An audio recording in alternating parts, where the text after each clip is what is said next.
Hello friends, நம்ம இன்னைக்கு ஓட்ஸை வச்சு ரொம்ப டேஸ்டியாக ஒரு கிச்சடி பண்ண போகிறோங்க. இந்த ரெசிபி ரொம்ப ஈஸியாக இருக்குங்க. அதே சமயம் ரொம்ப டேஸ்டியாகவும் ஹெல்த்தியாகவும் இருக்கும். கிச்சடிகள்லே நிறைய வெரைட்டிஸ் இருக்குது. நம்ம இன்னைக்கு செய்ய போகிறது மசாலா ஓட்ஸ் கிச்சடி. இந்த கிச்சடி நார்த் இந்தியன் தபா ஸ்டைலில் இருக்கும். ஹெல்த்தியான ஈஸியான ரெசிபிஸ் உங்களுக்கு பிடிக்கும்னா சப்ஸ்கிரைப் பண்ணிட்டு தொடர்ந்து பாருங்க friends. Welcome to Vicky's kitchen. நாம செய்ய போகிறது 3 பேருக்கு போதுமான குவான்டிட்டி. நம்ம இந்த ஓட்ஸ் கிச்சடியை காலையில் சாப்பாட்டுக்காக செய்கிறோம் இல்லையா, அதனால சமைக்கிறதுக்கு நம்மளுக்கு கொஞ்சம் இது ஈஸியா இருக்கணும் அப்படின்னு சொல்லிட்டு நம்ம பாசிப்பருப்பு சேர்த்துக்க போறோம். பாசிப்பருப்பு 1/4 கப் எடுத்திருக்கோம். பருப்பை நல்லா கழுவிட்டு வந்துடுவோம். இது கூட ஓட்ஸ் 1.5 கப் எடுத்திருக்கிறோம். அதாவது நம்ம 3 பேருக்கு செய்ய போறோம் அப்படின்னு சொன்னோம் இல்லையா, ஒருத்தருக்கு 1/2 கப் அந்த மாதிரி நம்ம எடுத்திருக்கோம். நம்ம யூஸ் பண்றது ஓல்டு ஃபேஷன்ட் ரோல்டு ஓட்ஸ். உடம்புல உள்ள சர்க்கரை அளவுகளை கட்டுப்படுத்தணும் அப்படின்னா குயிக் ஓட்ஸ்க்கு பதிலாக இந்த மாதிரி old fashion rolled oats use பண்றது நல்லா இருக்கும். ஓட்ஸையும் நம்ம அரிசி பருப்பு மாதிரி நல்லா கழுவிட்டு கூட யூஸ் பண்ணலாம். கழுவின பிறகு ஓட்ஸ் மூழ்கிற அளவு தண்ணி சேர்த்துட்டு இது ஒரு 10-15 நிமிஷம் நம்ம ஊற வச்சுக்கலாம். கிச்சடி செய்யறதுக்காக காய்கறிகள் எடுத்து வச்சிருக்கிறோம். ஒரு கேரட், ஒரு சின்ன சைஸ் தக்காளி, கொஞ்சம் பீன்ஸ், ஒரு 10 பீன்ஸ் எடுத்துக்கலாம். ஒரு 1/2 கப் அளவு பச்சை பட்டாணி எடுத்து வச்சிருக்கோம். தக்காளி, கேரட், பீன்ஸ் இது எல்லாத்தையும் சின்ன துண்டுகளா கட் பண்ணிக்கிறோம். ஒரு கொத்து கருவேப்பிலை எடுத்து வச்சிருக்கிறோம் தாளிக்கிறதுக்காக. 4 பல் பூண்டு, ஒரு சின்ன துண்டு இஞ்சி. இந்த மாதிரி வீடியோவில் பார்க்குறீங்களா, இந்த அளவு இஞ்சி போதும். இதை எடுத்து தோல்லாம் எடுத்துட்டு லேசாக தட்டி வச்சுக்குவோம்.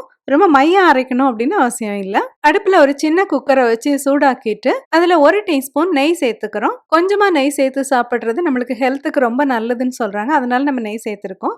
இல்லைன்னா நம்ம இதுக்கு பதிலாக நல்லெண்ணெய் கூட சேர்த்து சமைச்சுக்கலாம். இது கூட 1/2 டீஸ்பூன் சீரகம் சேர்த்து சீரகம் நல்லா பொரிய ஆரம்பிச்ச உடனே ஒரு துளி பெருங்காயத்தூள் சேர்த்துக்கிறோம். இது கூட கொஞ்சமாக கருவேப்பிலை சேர்த்துட்டு நறுக்கி வச்சிருந்தோம் இல்லையா, அந்த தக்காளியை சேர்த்து நல்லா வதக்கிக்கிறோம். தக்காளி கொஞ்சம் குழையிற அளவு நம்ம வதக்கிக்குவோம்.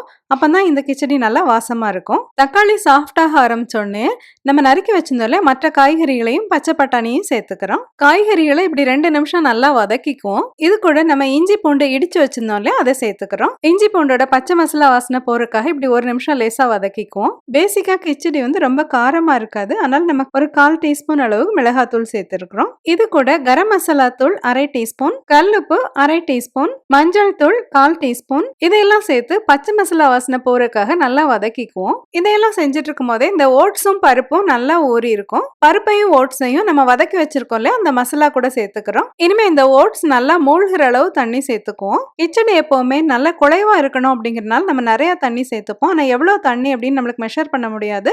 ஸோ இதுக்காக நம்ம இப்படி ஒரு கரண்டி வச்சு பார்த்தோம் அப்படின்னா இது மேலே 1 இன்ச் அளவு தண்ணி நிற்கிற மாதிரி நம்ம சேர்த்துருக்கோம். இந்த அளவு சேர்த்தா சரியா இருக்கும். இனிமே ப்ரெஷர் குக்கரோட மூடி போட்டுட்டு இந்த வெயிட் வால்வையும் வச்சுக்கிறோம். ஒரு விசில் வந்த பிறகு தீயை கம்மி பண்ணி வச்சுட்டு 3 நிமிஷம் கழிச்சு ஆஃப் பண்ணிடலாம். இந்த 3 மினிட்ஸ் போதும். நம்மளுக்கு இந்த ஓட்ஸ் கிச்சடி நல்லா வெந்திருக்கும். நார்த் இந்தியன்ஸ் கிச்சடி கூட இந்த மாதிரி ஒரு ரைதாவை சர்வ் பண்ணுவாங்க. இந்த ரைதா ரொம்ப ஈஸியாக எப்படி பண்ணுறதுன்னு பார்ப்போம். நம்ம இப்போ 2 டைப் ஆஃப் ரைதா பண்ணி பார்க்கலாம்.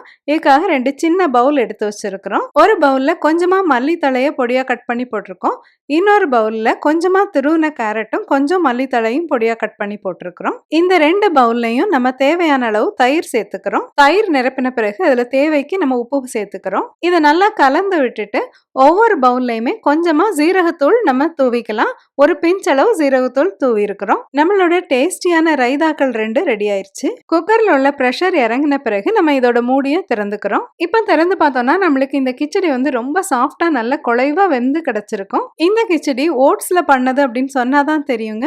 இது யூஸ்வலான நம்ம அரிசியில பண்ணுவோம்ல அந்த கிச்சடி மாதிரியே ரொம்ப டேஸ்டியா இருக்கும். அதே சமயம் ரொம்ப ஹெல்த்தியாவும் இருக்கும். இது கூட கொஞ்சமா பொடியா அரிஞ்ச மல்லித்தலை தூவிக்கிறோம். சின்ன எலுமிச்சம்பழம் ஒன்றுல பாதி எடுத்து இது கூட நம்ம பிழிஞ்சு சேர்த்துக்கணும். இந்த மாதிரி கிச்சடியில இருந்து ஃபைனலா நம்ம இந்த லெமன் சேர்த்துக்கும் போது இதோட டேஸ்ட் ரொம்பவே நல்லா தெரியும். இதை நல்லா கலந்து விட்டுட்டு சர்வ் பண்ணிட வேண்டியதுதான். ரொம்ப டேஸ்டியான ஓட்ஸ் மசாலா கிச்சடி ரெடி ஆயிடுச்சு. இது கூட இந்த கேரட் ரைதாவும் சைட் டிஷ்ஷா சேர்த்து சாப்பிடும் போது இது ரொம்ப டேஸ்டியான ஃபுட்டா இருந்துச்சுங்க. ட்ரை பண்ணி பார்த்துட்டு இந்த ரெசிபி உங்களுக்கு பிடிச்சிருந்துச்சான்னு கமெண்ட்ஸ்ல சொல்லுங்க. இந்த ஓட்ஸ் கிச்சடியை நம்ம காலையில பிரேக்ஃபாஸ்ட்டுக்கு தானே இல்லைங்க, நம்ம மத்தியானம் லஞ்சுக்கோ அல்லது டின்னருக்கோ கூட சாப்பிட்டுக்கலாம்.